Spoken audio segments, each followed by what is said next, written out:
Well, the big story that we've been tracking, among others, is that special forces have eliminated 5 Pakistani terrorists. This was a close-range encounter which took place in the Kokpara region of Kashmir, in a high-altitude skirmish which took place in point-blank range. 5 Pakistani terrorists were killed. Unfortunately, the entire squad of Indian paraspecial forces who were deployed in this mission, 5 soldiers, paid with their lives as well. Let's bring you that scroll of the soldiers who actually lost their lives over there before we go across to General Satish Dua, who joins us as well. These 5 soldiers engaged in this high-altitude fight right on the line of control in a snowbound area in an extremely difficult part of Jammu and Kashmir.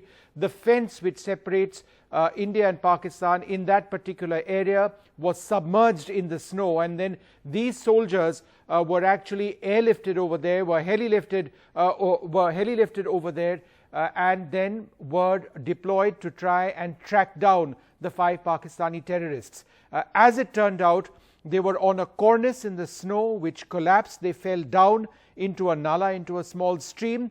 That is where the Pakistani terrorists were placed, and they engaged in a gunfight with them at point blank range. All of the Pakistani terrorists were killed. Unfortunately, these brave soldiers paid with their lives. This has been described as hand-to-hand fighting which took place. The mortal remains of our soldiers were located within 2 to 3 meters of the Pakistani terrorists. Joining us now for more on this, General Satish Dua, who's been following this very closely. He's tracked this as well.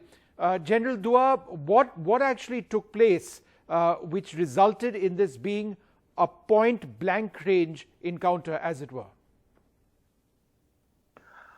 Vishnu, as you are aware, at this time of the year, there is a lot of snow in the higher reaches.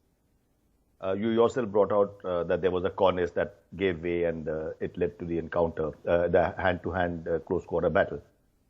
So when there is a lot of snow in that area, the passes are, not only the passes are closed, several posts are cut off. That means no longer is a land route available to go to the post. The soldiers who live on the post continue to stay on the post. They are either air maintained or well stocked in advance. So that being the situation, even some of the headquarters are cut off. Now, when that is the situation, when you sight some infiltrators through all electronic means, through our own visual observations, then the special forces were taken in. They were landed at a certain spot, and then they move ahead. So you can imagine where posts are cut off in such conditions, to move ahead in search of infiltrators is really a tough call. And that is why special forces were moved in, they moved ahead. Rest, as you described, well, there was a cornice that gave way. They happened to land very close to the terrorists, and there were a hand-to-hand encounter, a hand-to-hand close-quarter battle was ensued between them. And it is because of this reason that we've had the sad loss of 5 of our soldiers. General Dua, these were some of the best trained infantry soldiers India has, among the best any force would have. This is para-special forces.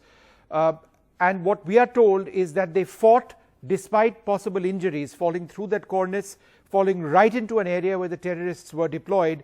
They fought and they completed their task, paying with their lives, but they eliminated all 5 terrorists. Vishnu, that is the signature of an Indian soldier, and more so a special forces. Otherwise, it is almost unbelievable that a squad of 5 para commandos, the special forces have squads. The entire squad would get wiped out, and also so would the terrorists be neutralized.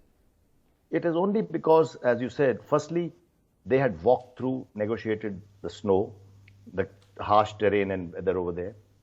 Thereafter, falling down along with the cornice is itself enough to break somebody's back. We don't know how many injuries they encountered only by the fall.